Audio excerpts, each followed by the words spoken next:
talking about towels, or maybe not charging a resort fee if you don't use your towels, but that's really not solving our issue and our problem. I think if it's really what would solve the issue is to start with thinking about what policies should be changed in various governments, how these policies could be changed, how much does it cost for not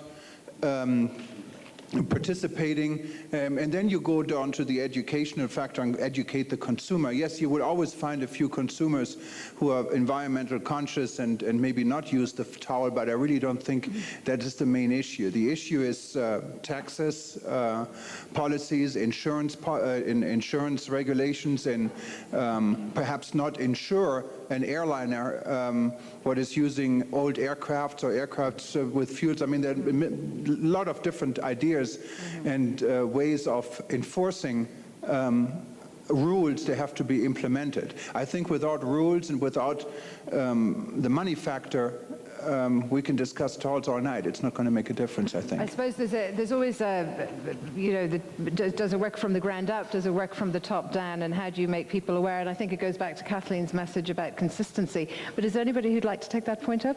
Yes, I think Thomas is trying to say that we're trying to rearrange the towel racks on the Titanic.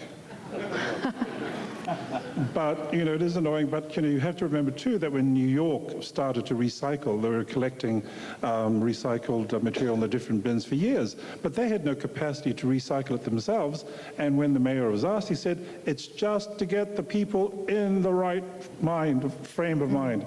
That's what it has been for 2 years. So, in a sense, these sort of little petty issues are important to get the messages across in the long term, but definitely, there's a big, huge boat under that towel rack, and I think that you're right. We have to address it right at the heart of it, where the money is.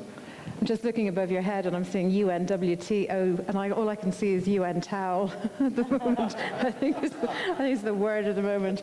Kathleen. Well, I just go back to the early data that I saw in the TIA survey that's been done that showed the difference between consumers who might change their purchase behavior if they knew that a company had the tendency to be environmentally responsible. The great majority of people would choose that company or that service if they knew that they were more responsible. However, when asked if they would actually pay additional money for that service, they unequivocally said no.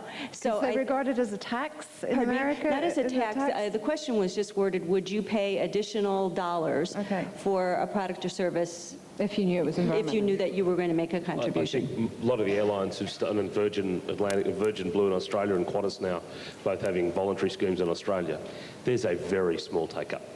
For all of us who yell and scream about consumer activism, we want to save the planet, very few people are ticking the box to offset their travel.